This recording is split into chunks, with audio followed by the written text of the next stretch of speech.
When we were kids, my little brother died on Halloween. He's come back to visit me every year since his death.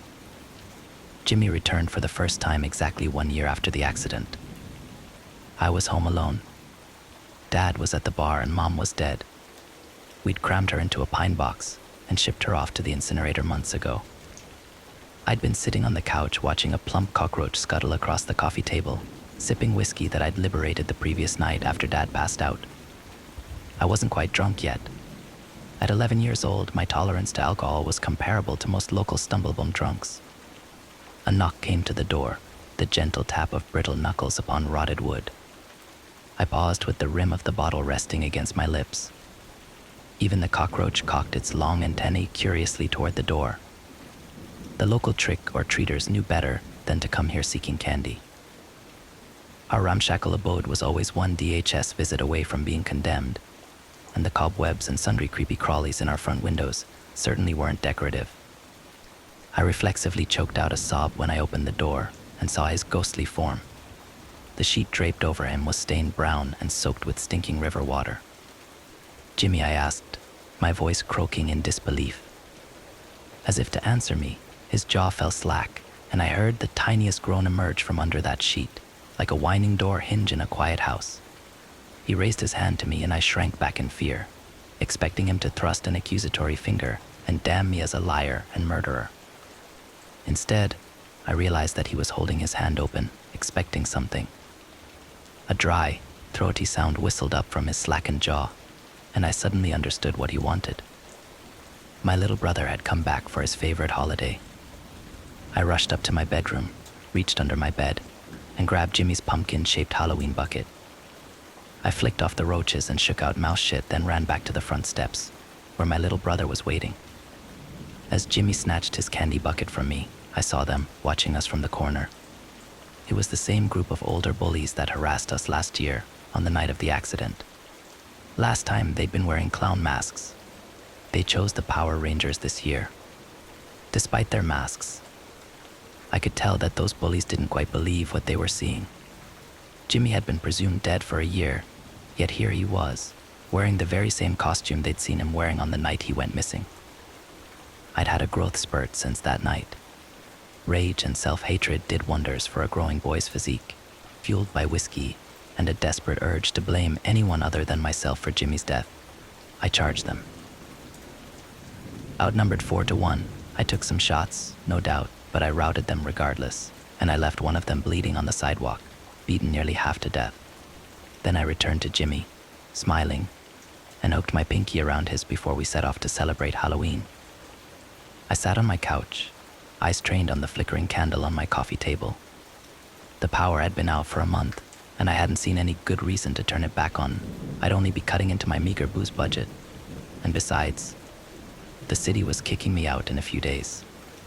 The house had been bought and paid for by some long-dead relative, then passed down to my parents as an act of pity. When Dad finally kicked the bucket, he left the house to me, but I was never quite able to stay ahead of the property taxes. I wasn't going to miss the place. It wasn't exactly full of fond memories. At this time of night, I'd normally be blackout drunk, but tonight was Halloween, and I didn't want to miss Jimmy. My entire life might have amounted to a hill of shit, but I've promised to never let my little brother down again. I checked the time. 8 o'clock on the dot. I grabbed Jimmy's Halloween bucket and headed out front. Jimmy never did tell me why Halloween was his favorite holiday. He'd been a gentle kid, small for his age, fair-skinned and wispy. You wouldn't have known it to look at him, but he preferred the schlock and gore of October grindhouse horror movie marathons to kiddie fare more appropriate to his age. He never flinched at the scary parts, when the reanimated undead wreaked havoc or dream demons emerged to slash open teenage throats. I'd never attributed his love of Halloween to something so cliché as donning a mask to pretend to be someone else, though I wouldn't have blamed him.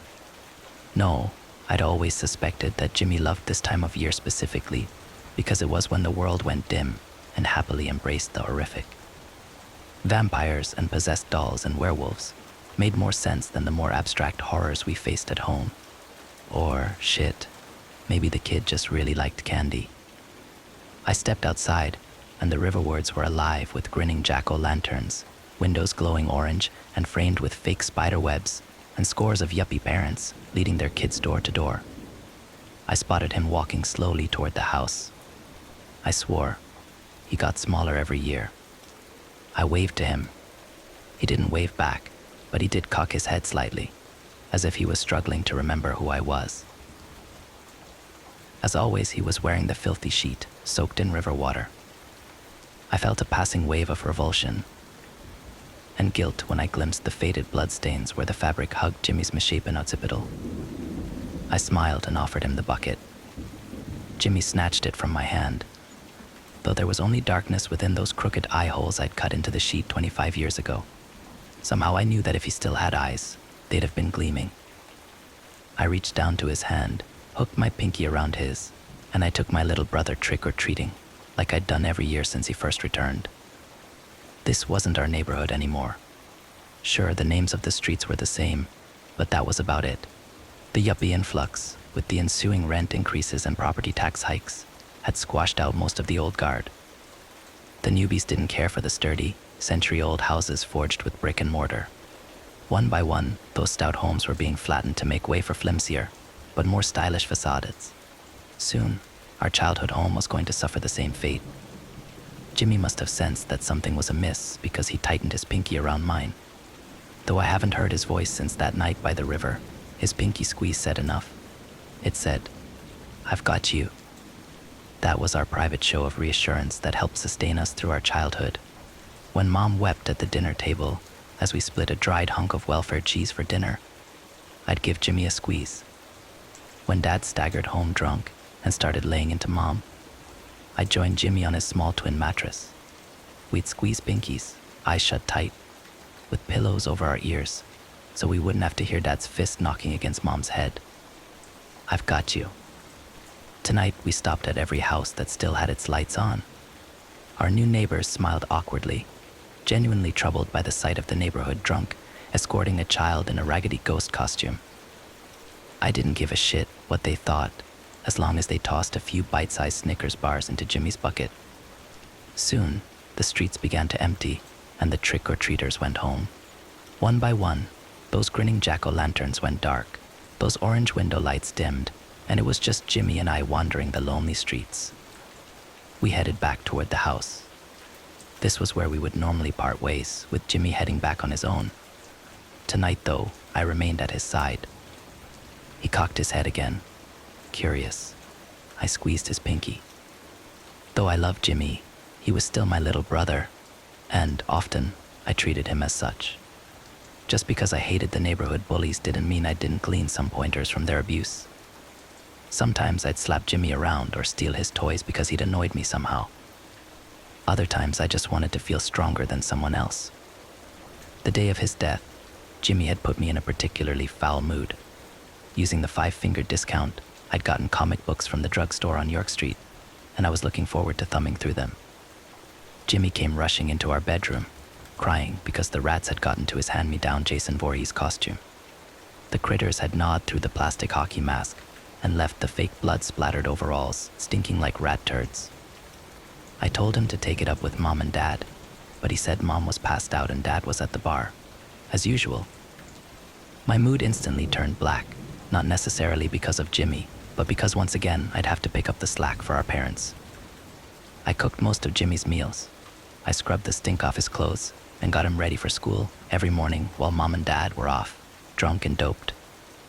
All I'd wanted was a night to myself, curled up in bed with some stolen comic books, but they couldn't stay sober long enough to even give me that much. Somehow I kept my temper in check. I got him to stop sobbing by yanking the sheet off his bed, cutting out those mismatched eye holes, and draping it over him. There, I said, "You're a ghost now." His green eyes were visible through the holes in the sheet. His cheeks perked up under the sheet, and I could tell he was smiling. "Can you take me trick-or-treating?" he asked. No, I didn't want to.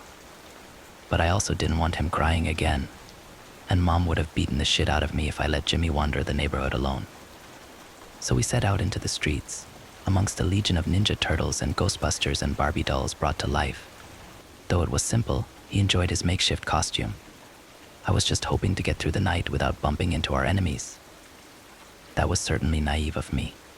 It didn't take long for them to zero in on us. There were 4 of them, all older boys. Even the smallest one towered over me.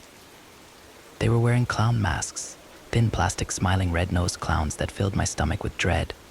None of the parents milling about with their kids noticed the brewing confrontation, not with the dozens of trick-or-treaters clogging the sidewalk. Jimmy clutched his candy bucket to his chest.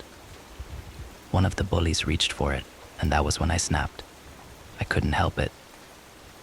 I might have been pissed off at him for dragging me out here, but this was Jimmy's favorite night of the year. I couldn't watch some assholes ruin it for him. I swung, hard. My fist connected with the bully's face, and I heard a loud crunch right before blood trickled down from behind the clown's visage. I grabbed Jimmy by the wrist, and we took off into the throngs of costumed kids. We rounded the next corner and disappeared into an alley. We hid there, holding our breath as the bullies sped past. There was no way they were going to let this go. 2 of them would likely roam the neighborhood looking for us, while the other 2 would lay in wait near our house. "What are we going to do?" Jimmy asked, voice quivering in fear. Every night, right before I black out, I think about how I should have just squeezed his pinky. But I didn't. Instead, I blamed him. We wouldn't have been in this trouble if he hadn't been such a crybaby back home. That was why, of the dozens of places we could have gone to hide, I chose the river because I knew he was terrified of the river. Today, the Delaware riverfront was as gentrified as the rest of the neighborhood. A casino and towering condominiums loomed large, and quaint pedestrian walkways were infested with pop-up beer gardens. In our youth, the riverfront had been an industrial graveyard, dominated by long shuttered factories with stretches of wilderness between them. Stinking sumac trees swayed overhead, and plump river rats darted through the bushes. This wasn't the first time we had to hide back here. Jimmy always hated it. Although the neighborhood lay only a quarter mile to the west, Jimmy thought the riverfront was too isolated. He feared that if our bullies ever caught us here, they could kill us and no one would ever know. My mood hadn't improved when we finally reached one of the piers, big gray concrete blocks jutting out 50 feet into the sloshing water, supported by a number of wood pilings underneath. Jimmy remained a few feet behind me, still in his costume, nervously gripping his Halloween bucket. The tide was coming in, and he jumped every time he felt a wave hit the pilings beneath us, as if the pier might collapse. But what scared Jimmy the most was the possibility of falling into the water, that those rough green-brown waves might trap him under the pier, where he'd come up for air and smash his face against unyielding concrete instead. "Can we just please try to go home?" he whined. "No," I snapped back. "Not unless you want those assholes to knock your teeth out." He lowered his head. "But I don't like it back here." Looking at my whimpering little brother, I lost all sense of empathy. After running scared from our bullies, I was eager to assert myself as an alpha. I yanked him toward the edge of the pier. "I'm so tired of you acting like a wimp," I snarled. I shoved him closer to the edge, where the water sloshed violently 10 feet below us. "There's nothing to be afraid of back here." "I just want to go home," he cried, the eye holes in the sheet now rimmed with tears. "Stop being such a pussy," I shouted, then instinctively gave him a stiff right hook to the shoulder. What happened next occurred within seconds, yet in my memory, it seems to play out for an eternity. I'd hit him harder than I meant to. Jimmy dropped his candy bucket, then staggered as his shoes got caught in the pool of fabric underfoot. I watched in muted disbelief as he flopped over the pier, arms waving, right before the back of his head cracked against the concrete edge. There was a splash 10 feet beneath me, and my brother was gone, leaving behind nothing more than a red patch on the concrete and white bubbles breaking the water's surface. Pinkies locked, we maneuvered through condominium parking lots and empty beer garden stalls until we reached that old pier. For a moment, my memories blended with the present, and I saw myself, cold and shivering and soaked with river water, trudging back toward the neighborhood alone, clutching Jimmy's candy bucket. I remembered how cold and dark the river was when I dove in, fighting the waves, trying in vain to find my brother before finally giving up. I never told anyone what happened. That night, when I got home, Mom was still passed out and Dad hadn't come back from the bar yet. I hid my wet clothes then. Later, told them that Jimmy had simply run away from me. I was terrified of what would happen if they knew the truth. There was a police search that amounted to nothing. Dad didn't seem to care very much. Months later, Mom swallowed 40 sleeping pills and never woke up. I took to stealing swigs of Dad's half-empty liquor bottles to soothe my guilt, a habit that had served me ever since. But even that relief has proved fleeting. As Jimmy and I walked along the pier, I tightened my pinky around his, content to die sober. We stood at the edge of the pier. Though I couldn't see his face, I could tell that he was no less afraid of the river now than he had been 25 years ago. Jimmy stepped off the pier and disappeared into the water below.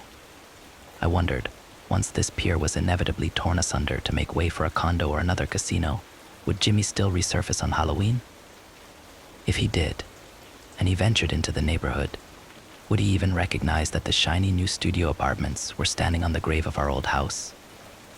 Either way, I was going to make sure that he didn't go through it alone. I stepped off the pier, just like Jimmy had that night. I cracked the base of my skull against that concrete lip. A lightning flash of pain shot across the world, and I crashed hard into the water, pushed at once by the tide under the pier. A wave slammed me against one of the pilings, and I felt something snap in my back, and when I tried to scream, filthy river water filled my mouth. Yet, as I was thrashed about under the dock, my consciousness slowly fading, I felt Jimmy's tiny pinky finger squeezing around my own. "I've got you." That happened almost 1 year ago, last Halloween. Though I wanted nothing more than to slip into a watery slumber with my little brother, he must have felt otherwise.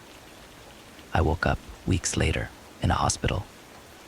They removed patches of my skull to relieve the pressure from the brain bleed, courtesy of cracking my head on that concrete lip. My ribs had been shattered to splinters from the paramedics' vigorous chest compressions. They found me on the road, which meant Jimmy dragged me from the water, across the industrial wilderness, then out to the waiting blacktop. I asked the medics if there'd been a boy in a ratty ghost costume with me when they arrived. They said they hadn't seen one. Anyway, I'm writing this on the computer at the public library right off Garrard Avenue, but I better finish up. The librarian is a real asshole.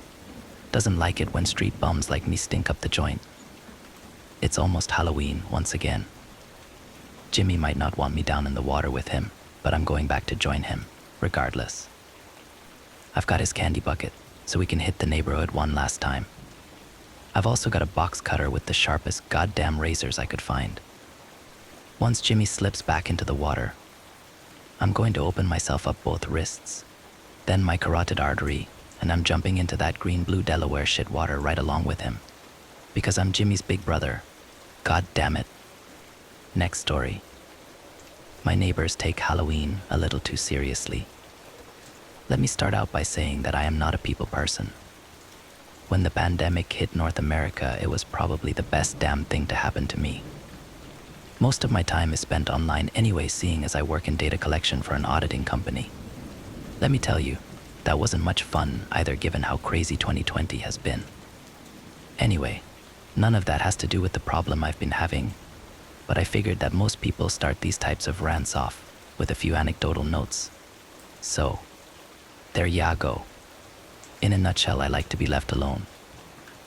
This is why when I walked out in early September and saw that my neighbors were already beginning to decorate their house with spooky stuff, like inflatable Frankensteins and ghosts, I was a bit put off. Now I will admit they do this almost every year. They have 4 boys, all in elementary, and of course they want the holidays to be a big time, so why should 2020 be any different? It's just that their house sits adjacent to mine, so when I walk out it's the first thing I see every single day. And now, thanks to these over-the-top decorations, I was going to be seeing even more of it. Gradually each day they added to the house. A few hanging plastic bats here, some spider webs there. I was doing my best to ignore it, really. And I know exactly how I'm going to sound here. Being the Grinch of Halloween to some so naturally I kept it to myself. But that ended a few nights back when I started to hear the wails. They installed large stereo speakers near the attic, I think because the screams coming from the attic were intense. It sounded like they had literally managed to get a soundbite from a crime scene. Let me tell ya, hearing that kind of noise at 3:30 in the morning is a bit alarming. I instinctively dialed 911 and complained. I wasn't going to up all night simply because they wanted to turn their place into a haunted house. Unfortunately for me, the police said that if it wasn't a serious problem where other neighbors complained, that it wasn't a violation of any noise ordinances in the area. You can't be serious. Just listen to this. How am I supposed to get any sleep? I shouted, holding the phone so they could hear. Maybe that was a bit much, but I was pissed and had every right to be, I think. The operator reminded me that the line was meant for emergencies only and bid me a good night, leaving me frustrated and sleep deprived. I went down to my kitchen, got a bottle of Jack, and drank enough to knock myself out on the couch, trying to time the obnoxious screams. The next day I had cooled down a little and went over to talk to my neighbor after breakfast. Crossing their front lawn was like going through a minefield, though, thanks to the pop-up ghosts and graves they had placed in their yard. The first few nearly gave me a heart attack as I moved to the door, rapping my knuckles on it to get their attention. No one came. I tried again, but got no response, so I walked around to the garage and tried there. It was open, and I couldn't help but to notice that their car was gone, and there was a large pool of fake blood on the concrete floor. I stepped forward and noted that they had a few other decorations lying around, like severed heads and zombie body parts, which I assumed would be placed in the yard. The whole thing smelled of high heaven. I held my nose and went to the door near their laundry room, trying again to get someone's attention, but again no one came. I sighed deeply and walked across the fake blood and paused to see where the bizarre smell was coming from. There were trash bags laying near the garage door, soaking wet from the recent storm, and I rolled my eyes, realizing it had to be that. Despite the fact that I wasn't feeling very neighborly, I went ahead and took the trash to the street, and then went back to my house, wondering if any of my other neighbors would care enough to lodge a complaint. Other than this Halloween nut, the other folks around here are pretty ordinary, but none of them live close enough to really hear the noise. I decided instead that night to try and record it, so that way I could let the authorities listen and prove I was dealing with a nuisance on my block. Back home, I took a shower and got some equipment from downstairs ready to listen, but surprisingly there was no screams that night, just silence. I stayed up to the wee hours. I sound so old saying that, but it's true. I was thinking maybe they realized I had called and complained about them, so that was why they were quiet. So I called it a night and decided to try again the next day. It was more of the same. Not a peep. In fact, I was starting to notice that not one of my neighbors was coming out of their house. This guy has 4 kids. It's hard to not notice them in the early morning as they scramble to catch the school bus. Especially because the driver of the bus is so courteous, he blasts his horn to get mom's attention for the littlest one to grab a face mask. But now there was nothing happening. It was that way for nearly a week, and I started to grow worried. At first I told myself it was because I hadn't gotten much sleep, but then I started doubting myself. What if the scream I heard hadn't been some kind of faux imitation? It rolled around in my mind like a pair of old dice, trying to figure out what I had heard. What if the wife had been attacked? What if it was a break-in? Then I thought back to the fake blood, and my body got stiff thinking of how I had stepped through it. Had I mistakenly walked into a real crime scene? The arms, the severed heads. My paranoia was screaming to me, my God, how could I have been so blind? I grabbed my robe and rushed out in the dead of night to go see, using my smartphone to guide the way across the murky suburb streets. Their house was so quiet now, not even a light on. I started to doubt myself again. Had it always been this quiet? I saw the plastic bats and the pop-up graves, and they seemed like they had been there a lot longer than I remembered. Checking the garage got me nowhere. Now instead of seeing blood, it was spotless, as though someone had come in and cleaned the entire crime scene. It made me internally shiver as a dramatic scene played out in my mind. Chris, that was the husband's name. Chris was working in the kitchen, trying to get dinner ready because his wife Janice wasn't feeling good. It was a plot he had been brewing up for months, I told myself. He was gradually lacing her food to weaken her, and tonight he planned to finish the job. The scream I heard must have been when she realized something was off. Maybe Chris had decided he couldn't wait for her to just die. He wanted it swift. Had I seen him with a pretty young woman around town? Maybe. Yes, I think I had. In that coffee shop near the town square. Was he having an affair? If I was his age and knew his wife couldn't perform in the bedroom, I wouldn't have blamed him. But murder wasn't the answer. All these thoughts scrambled through my brain as I stood there in the garage, taking in what had happened. I needed to get inside and check on the wife. What if he had left evidence? I ran back to my house, my heart racing now as I grabbed a few tools from my own shed. Some of them were missing, but I found what I needed. A crowbar could open my way into their house. I smashed it open in 2 tries and stepped into a dusty, dreary laundry room. Trying to turn on the lights had gotten nowhere. Instead, it was obvious that the family wasn't paying their bills. The house was cold, like a tomb. My footsteps echoed down the empty corridor as I called out to anyone inside. But it looked like the place was abandoned. I took a step forward when abruptly a fake axe smashed its way out of the wall, and I jumped back. It was just another Halloween prop, but it looked so real, so lifelike. Chris must have just finished placing up more Halloween decorations when he decided to go upstairs and take care of his wife. The boys were in the den playing video games when they heard the screams.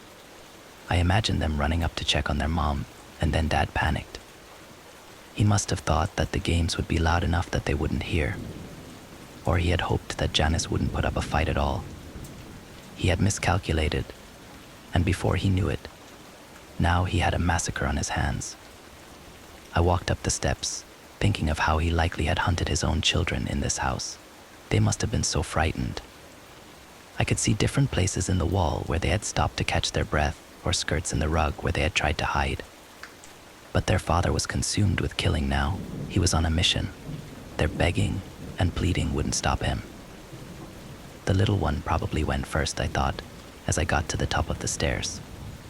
The severed heads I had seen in the garage haunted me again, as I thought of how he had murdered them.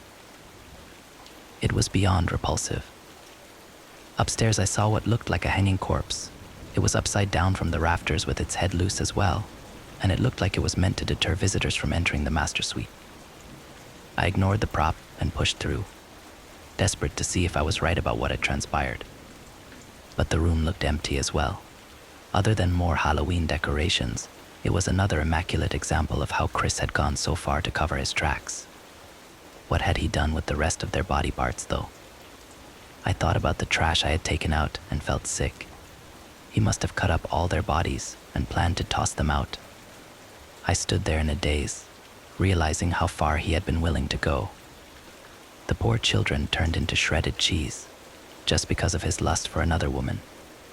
I couldn't help but to vomit and shudder as I ran to the bathroom. As I heaved and caught my breath over the toilet, I checked in there for more clues. He had to have used chemicals on Janice's body in the tub, I thought as I smelled the weird bleach. Dissolving her with acids would have been easy. But how had he gotten access to anything like that? Then I thought about my own shed. Had he broken in and taken my own tools? Was he trying to frame me for this? I'm not sure why my brain jumped to that, but it instantly made me paranoid and I swallowed hard. What did I do? I had already contacted the police. Should I file another report? But they hadn't listened the first time, so now it made me feel like I was going to be a troublemaker. What if I was wrong about all of this? I needed more proof, I decided. I moved back to the hallway where the corpse was dangling and got a better look at it. My stomach dropped as it occurred to me this was no prop. It was Chris. I scrambled to find a way to cut him down, hoping to God he was still alive. It seemed unlikely. There was no way that anyone could be after a few minutes, let alone days. But still I did my best to cut him down and tried to resuscitate him. His skin was blue and his body was rigid. I felt sick realizing that he had killed himself after finishing his family. It was the only answer that made sense. Some part of me felt it was deserved, though, if my guess of how events played out was true. There was no way anyone with a conscience could live with themselves after killing their children, I thought. I took my smartphone out and got a few pictures. The proof I would need to show the cops. Then I made my way out of there. It felt like the house was haunted now that I knew the reality of what had happened, and I didn't want to spend another hour in there. Not even 1 minute. Back home, I tiredly put the final pieces of the puzzle together in my brain. The only part that didn't make sense was Chris' lover. Surely she would have come looking for them. Where was she? I got some shut-eye and tried to not be mortified by the thought that maybe Chris had gone after her too. The next day I was rudely woken up by the sound of police at my door. I didn't remember calling them, but I let them in anyway. What they told me had me feeling sick. They were there with a warrant to search my premises. One of my neighbors had reported suspicious activity in the area and sounds of screaming. I nearly lost it, angered that they were taking these reports seriously instead of my own. But inwardly my stomach was twisting and turning. What if Chris had somehow planted evidence against me before he committed suicide? The officers combed the house and brought K9 units to sniff every nook and cranny. It didn't take long for them to find the trash bags, the ones I was sure that I had taken to the road, filled with body parts. The shed was next. They found trace evidence that my fingerprints were all over tools that were used to kill the family. I started to vomit, trying to find words that made sense. Of course my fingerprints would be there. They were my tools, for God's sake. I hardly knew what else to show them, so I insisted to the 2 officers they needed to check out Chris' house. That was where the true crime had been committed after all. They questioned me for what felt like hours. I literally was sure I was going to the slammer for this perceived crime. It felt like my life was over. I was frightened, shaking like a leaf as I told them what I believed happened. This is just a misunderstanding. I pay my taxes. I donate to the city. These people are the ones that are sick, I stammered. I told them how this had started with the family obsession for Halloween. My mind started to play tricks on me again as I replayed events. What if it had all been one massive stunt? What if none of it were real? I was losing my mind, my world was spinning. Were these even real cops? If so, they were going to toss me in a cell and throw away the key. But if not, I panicked as they kept writing their report and told them I needed to use the restroom. I went to vomit and to think. There wasn't going to be a way out of this if this was for real. All the evidence pointed toward me. My palms were sweaty and I started to convulse. There had to be a way out. I slammed my fist against the glass, causing shards to break in my hand. My fist was bloody now, but my hand was no longer shaking. In that moment, a new version of events played out in my head, one where I was the culprit. I'm not a people person. I hate my neighbors. Their decorations keep me up at all hours of the night, Halloween and Christmas. This year I had hoped that the pandemic would stop them, but it seemed to spur them on even further. Had I gone over there to confront them, got into a heated argument and killed them all? No, it couldn't be. I didn't remember doing that. My reflection showed a twisted and dark smile, and it sent shivers down my spine. What was happening to me? I slammed at the glass again, trying to make it break entirely. The police managed to break the bathroom door down and pulled me away. The rest of the evening was a bit of a blur. They gave me something to calm my nerves and started talking about the event, the reality of what had really happened over the past few days. My neighbors have been dead for a year now, they said. And another neighbor down the street had grown concerned for my well-being when it seemed that I had checked on them more frequently, as though I thought they were still alive. They had no evidence to hold me, because the trash bags that had body parts didn't seem to hold any fingerprints, so it could have easily been someone else that had dropped them there. They had been sitting in my shed, sliced up and mutilated for a year now. They said the crime was still ongoing investigation, and since they didn't have a warrant, they just had to bid me a good night, having finished with their wellness check. And I stared out toward the neighbor's house. It was abandoned, a crime scene from a year ago on Halloween when I had grown tired of their screams and antics. And as I stared at their decorations, I saw their ghosts standing in the front lawn, glaring at me, pointing at me for their deaths. I know now how this Halloween will play out, because even though I didn't anticipate this nightmare, now I've become a part of their celebration. Next story. Never buy a Halloween mask from a yard sale. You could be getting more than you bargained for. I always loved taking my little 8-year-old daughter, Chrissy, trick or treating ever since she was old enough to walk. I'd dress her up as a ballerina or a princess or whatever cute character would draw the most smiles, and oh, aren't you adorable comments. If I'd known how things were going to end, I never would have taken her trick or treating in her entire life. It started in late September when I hadn't picked out an outfit for Chrissy yet. We were hitting the end of season yard sales, and my neighbor had told me that the one we were going to had lots of Halloween costumes. When we got there, I discovered she wasn't kidding. The one side of her garage was nothing but costumes hanging on racks. I wondered why there were so many when I checked out the prices. Mystery solved. Her prices were only a few dollars less than in the department store. Why do people do that? Assume that there's stuff that's been sitting around in their attic or garage is worth so much. I still made a polite show of looking through the outfits in hopes that I would stumble across something cute and cheap. Although, with the rest of the prices being so high, anything cheap would be immediately suspect. As I was searching in vain, Chrissy came to me holding a mask. "Look, Mommy," she said. "I can go as a witch this year." I looked at the mask of an old woman's grotesque face. "Is that really what you want to go?" as I said. "Why not a princess?" "Oh, Mom, I go as a princess every year." "How about a unicorn?" "I just really want to go as a witch this year." I sighed, holding the unicorn outfit in my hand and looking into her pleading eyes. "Please." "All right," I said, putting the unicorn back and digging out the rest of the witch outfit. In the end, it saved me $10. I guess the witch wasn't selling well. I wish with everything in me that I could return that $10 and undo everything that happened. We walked up to the old woman, Mrs. Henderson, who was selling the clothes, and paid for the outfit. It struck me as we were walking out how much her face reminded me of the mask. We were barely in the door at home until Chrissy ran off with the outfit to try it on.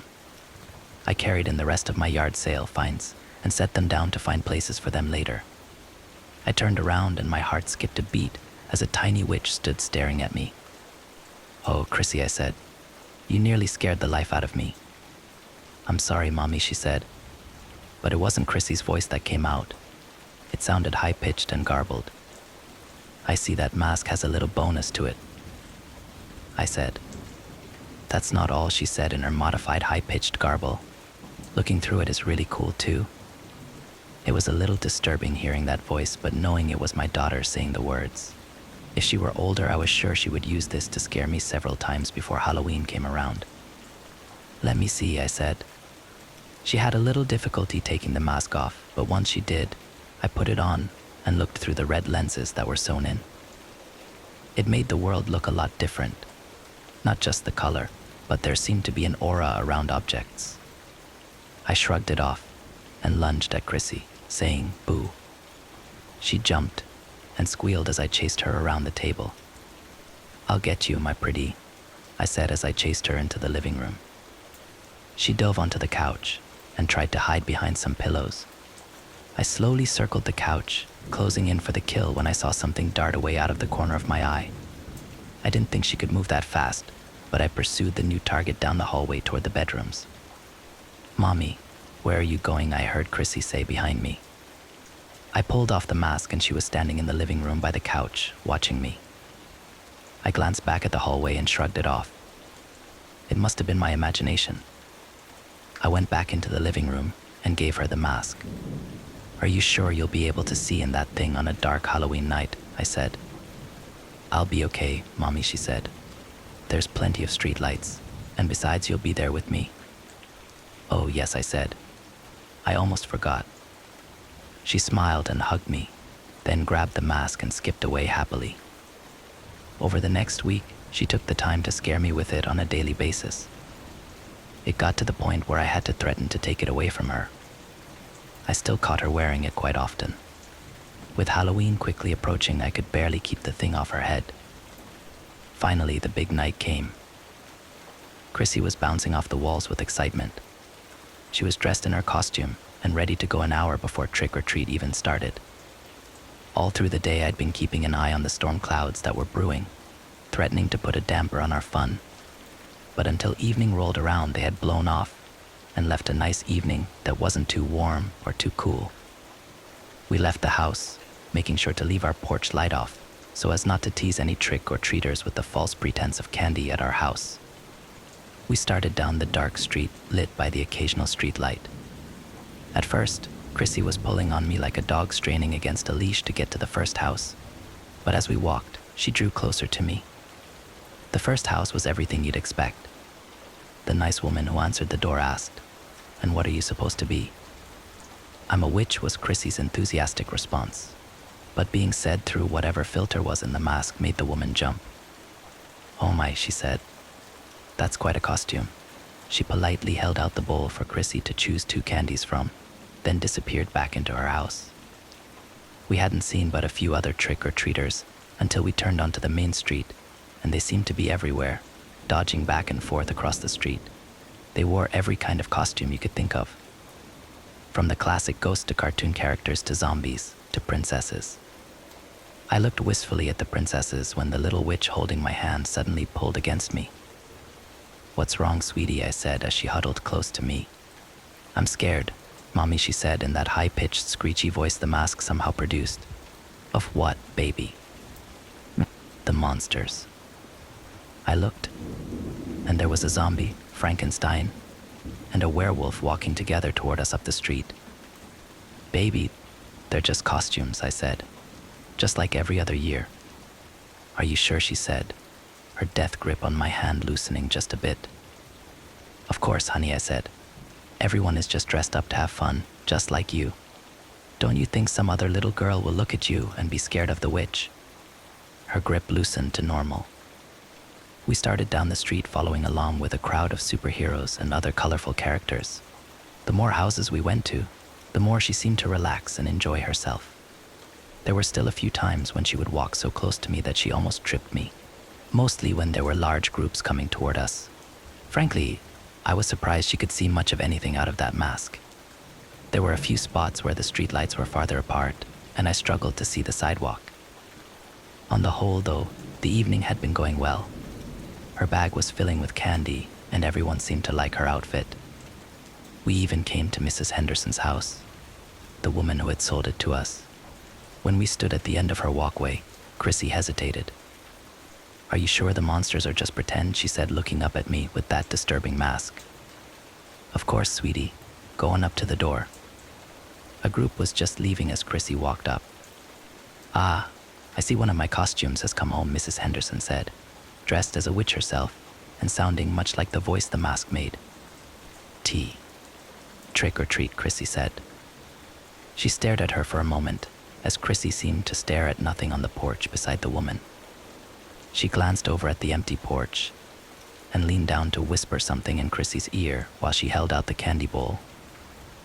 Chrissy nodded her head as she grabbed 2 pieces of candy and darted away from the woman. I smiled, and we turned toward the next house. As soon as we were out of sight, I pulled her aside. "What did that woman say to you, Chrissy?" I said. For a long moment, the tiny witch eyes stared at me silently. She asked me if I liked the mask," she said.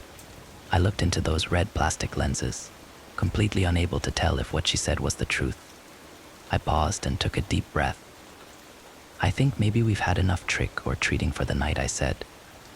"I think so too," she said, much to my surprise. "Can we go home now?" I looked at her half-full bag of candy that didn't have nearly as much in it as other Halloweens, but she'd been acting odd the whole time. "Sure, sweetie," I said, smiling. "Let's head home." We crossed to the other side of the street at Chrissy's urging, so we wouldn't have to go near the woman's house again. Either it was my imagination or we made it home more quickly than I expected. I was nearly out of breath when we opened the door and Chrissy dove inside. ripping off the mask and costume. She ran to her room and changed into her pajamas, then came back out and gave the costume and mask a wide berth as she went to the couch. "It's not quite bedtime yet. Do you want to watch something on TV?" I said. "No, I'm pretty tired," she said. "I think I'll just go to bed. Good night, Mommy." She started toward her bedroom. "Don't you want any of your candy?" She looked from me to the bag of candy sitting on the end table. "I'll have some tomorrow," she said. "What about your costume?" She stared at it, laying on the floor. "I don't want it anymore," she said, then went to her room and shut the door. I stared at her as she went. I couldn't imagine when she wouldn't dive into her candy. Usually I had to limit her so she wouldn't go to bed with a sugar high. I stepped over and picked up the costume, sighing at the wasted money, but happy she enjoyed it, if only for a little while. I walked over to the trash can and threw the costume in. As I held the mask, I felt like I had to look through it one more time. I put it over my head, and the world was instantly bathed in red. I looked around, and for whatever reason, the auras surrounding objects seemed to be brighter. I was about to take it off when I saw something dart off to the side. I ripped the mask off and looked where I had seen the movement, but nothing was there. I tossed the mask in the garbage and did a slow lap around the room, searching for anyone who may have been trying to play a prank on me, like a certain little former witch. I smiled as I looked from hiding place to hiding place, knowing she was trying to sneak up on me and scare me. It was the only thing that made sense. She had passed up candy and her precious costume to throw me off guard so she could sneak up on me and give me a Halloween scare. I finished my circle through the room without finding her, then ended by locking the front door. I made my way back the hall expecting to be surprised at any moment. My biggest surprise was that it never came. I stood in front of Chrissy's door and slowly opened it.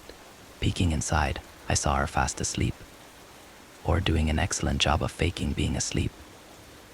I shrugged it off and went to my bedroom. My head hit the pillow and I was soon fast asleep. I woke in the middle of the night, knowing something was wrong. I sat bolt upright and scanned the room. Beside my bed stood a shadowy figure. My heart froze as I went into full panic mode. Someone was in the house, and they were standing beside my bed. I threw myself to the other side of the bed and fumbled for the light. When I turned it on, I saw Chrissy standing there wearing the witch mask. It took a minute to let my heart return to normal before I said anything. "Chrissy, honey, you scared me," I said. She didn't reply. She just stood there still as a statue. I had to watch her chest rise and fall, just to be sure she asked, still breathing. "Chrissy, why did you get the mask out of the garbage?" She didn't move. "Chrissy, honey, why don't you take off that mask and go back to bed?" She remained still. I slowly crawled across the bed and stood beside her. My hand hesitantly reached toward her and pulled off the mask. To my surprise, her eyes were closed. It was as if she were still asleep. "Chrissy," I said, gently rubbing her shoulder. Her eyes fluttered open, and she looked at me. "Why did you wake me up, Mommy?" she said. "You were sleepwalking, baby." I was. You took the mask out of the garbage and put it on, then walked to my room.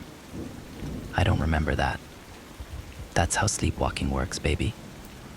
You usually don't remember. I'm tired. I'm gonna go back to bed now.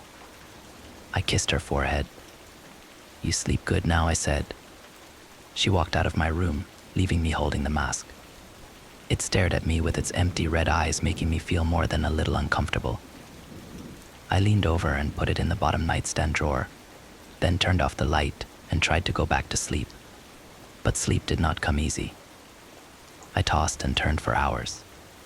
Every time I would drift off, a vision of that mask would invade my dreams and I would be startled awake, absolutely certain that someone had just been in my room.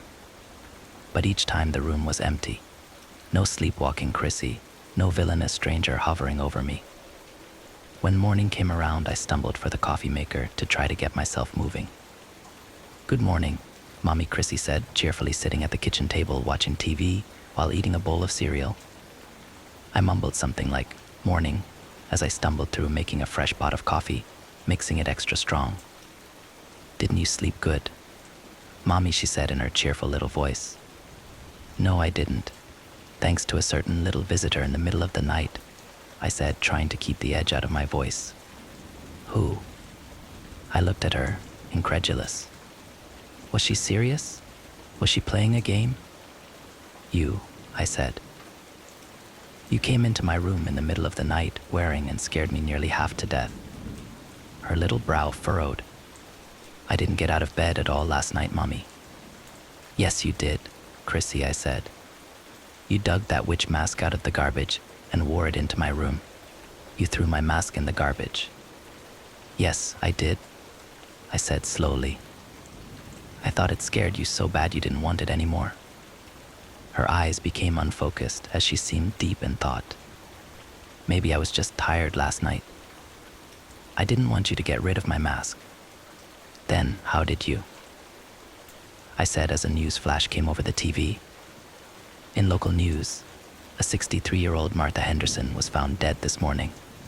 Police are investigating, but it appears someone broke into the woman's house late last night and assaulted her.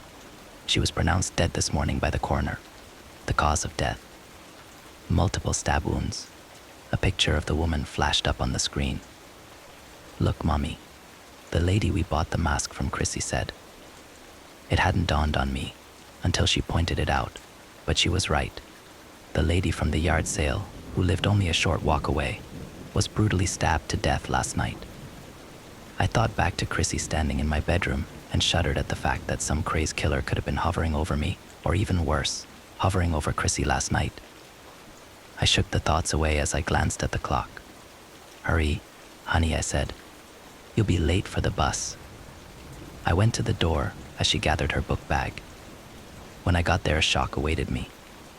"Chrissy, did you unlock the door this morning?" I said. "No, Mommy. Why?" "No reason," I said, smiling and pushing open the door that had not only been unlocked but slightly ajar. We stepped out into the cool November morning air, street lights still glowing as the sun fought to rise over the horizon. I pulled her jacket tight around her and zipped it up. "You have a great day at school," I said as the bus pulled up. "I will, Mommy," she said with that infectious smile. The bus slowed to a stop, and Chrissy waited in line with the other kids to get on and be carried away to school. I waved as it drove away, glancing at the other mothers. Usually there would be some idle chit-chat between some, but today everyone quickly dispersed back to their houses. I told myself it was because of the cold, but I knew they were all thinking the same thing as me. There's a murderer running loose around our neighborhood. Everyone was getting back inside their houses as quickly as possible and double locking the doors. I stepped through my own door and examined the lock as if it had somehow betrayed us. I locked and unlocked it several times to make sure it worked. Then, once I was satisfied, I closed it and locked it. I changed into my work clothes of a dress shirt and jogging pants, then sat down at my laptop. Telecommuting had been both a blessing and a curse. Staying home was great for a while, but soon I began to crave actual face-to-face social interaction. Video meetings on the computer just weren't the same. And after the shocking news this morning, I wasn't feeling very secure at home. I would have felt better around other people. The day seemed to drag on as I found myself often distracted by shooting furtive looks toward the windows, as if I expected someone to crash through one and murder me at any moment. I found myself coasting through the day, fighting to keep my focus on my job. When the knock came at the door, I nearly jumped out of my skin. I approached it slowly as if it were about to attack me. When I looked out through the peephole, there was no one there. A chill ran down my spine when there was another knock just as I turned away. I stared at the door, knowing that no one was on the other side, and wondered what kind of supernatural dream state I had fallen into. Was I asleep at my keyboard and having a nightmare? The knock sounded again. But this time there came a voice with it. "Mommy, why is the door locked?" Chrissy said. I stepped back to the peephole and looked out. There stood Chrissy. I unlocked and ripped the door open so fast she jumped back. "Why weren't you outside waiting for me?" she said with betrayal reflecting in her eyes. I glanced over at the wall clock, and sure enough, it was time for her to be home. "I'm so sorry, sweetie," I said. Mommy must have gotten busy and time got away. But why did you lock the door? I just felt like locking it. She looked at me with this odd, knowing look. Was it about the lady who got killed? Maybe, I said, trying to be non-committal. Do you think whoever did it is still around? She said, as if she'd just asked if it was going to rain tomorrow. Are you hungry? I said. Let's get a snack. I spent the rest of the evening helping her with her spelling words and playing games. It was a wonderful time. After supper, we watched her favorite shows and then went to bed. Good night, Mommy, she said as I tucked her in. Don't be afraid. Everything will be all right. I considered asking her what she meant, but in the end, all I did was smile and say, I know, while I stroked her hair. If only I'd known. I woke in the middle of the night, startled again by Chrissy standing at my bedside. Oh, Chrissy, you need to stop scaring Mommy like that, I said, looking into the eyes of the mask she was wearing. Wait a minute. Da minute, Chrissy said slowly. How did you get that mask back? She didn't answer for a long moment. My friends gave it to me. What friends, honey? The same one I saw in the street on Halloween, she said. The ones you said were just pretending to be monsters. A chill ran down my spine. When did you talk to these friends last? Tonight, when they gave me the mask back, she said. They're not very happy that you keep throwing it away. I took a deep breath and tried to stay calm. I threw it away because Halloween is over. Not for them, she said. They dress in their costumes all the time. They are monster costumes. She nodded. And can you see them in their monster costumes? I said slowly. Only when I wear the mask. My hand darted out and tried to grab the mask and take it off her, but she dodged and backed away. I heard a high-pitched cackle come from the mask, remembering how it changed her voice. They said you might try that, she said. They told me about a fun game we can play. She skipped away as I jumped out of bed and followed her. She ran down the hall to her room and darted inside. I peeked around the corner, not sure what I would find. Chrissy was standing on the other side of her bed looking at me through that horrid mask. They gave me some fun new toys to play this game with, she said, reaching under her pillow and pulling out 2 butcher knives that looked like mini swords in her little hands that barely wrapped around the handles. My eyes grew wide. What if I don't want to play this game? I said. She looked off to the side, as if seeing something I couldn't. They said they wouldn't like that at all, she said, lowering her voice. It would make them angry. I glanced in the direction she was looking but didn't see anything. Just then, Chrissy jumped up on her bed and dove at me, swinging the knives. I was caught completely off guard. One of the knives caught my forearm and slashed a long gash in it. Chrissy, I yelled, but she was still coming at me, swinging the knives. Come on, Mommy, play, she said in the maniacally high-pitched mask voice. I dove to the side, feeling the knife slice my forehead, then ran out of her room and into the kitchen. You hurt, Mommy, I said as I ran. Don't worry, Mommy, she said. It's just like in video games. After you die, you respawn. I couldn't believe what I was hearing. There was something that mask was doing to her. I had to get it off of her any way I could. Once in the kitchen, I glanced around for anything I could use. My eyes fell briefly on the knife block that still held several steak knives. The thought was fleeting, and I quickly dismissed it. I was fighting the mask, not my daughter. I had to make sure I didn't hurt her. Quickly searching, I found a dish towel and grabbed it just in the nick of time as Chrissy came charging into the kitchen. She swung at me with one of the knives and I was able to block it with the towel, but it had cut partway through. I quickly wrapped the remaining towel around the knife and pulled it out of her grip. She stumbled and fell to the floor. I was on top of her in an instant. She kicked and flailed, swinging the remaining knife at me, just missing my face by inches. I blocked the knife with my already belling arm and used the other arm to rip it out of her grasp. It wasn't as easy as it should have been. She had some supernatural strength. Eventually, I was able to pull it free. I reached for the mask when suddenly something grabbed my hair and yanked me backward. I rolled over and got up, but nothing was there. At least nothing I could see. Chrissy jumped up, grabbed 2 of the steak knives from the block, and started chasing me around the kitchen table. It would have been comical, just like we had done many other times, chasing each other and laughing. But no one was laughing now, and my life was on the line. A kitchen chair moved itself in my way, making me trip and fall. I jumped back up before she got to me, but I felt something brush against the back of my leg. I glanced back, and she had sliced a gash in my leg. We continued around the table, but I knew I had to go somewhere I could use open space to run away and get some distance between us. "You're not as fun as Mrs. Henderson was," I heard the mask say. She screamed and begged like a good little girl. "She didn't run like you." The shock hit me like a sledgehammer. The mask had used my daughter to kill the neighbor. I knew now more than ever I had to get that thing off of her and destroy it. I ran out the front door, not even thinking that I was only wearing a nightshirt and underwear. I knew I needed help. I ran to the next door neighbor's house and beat on their door yelling for help.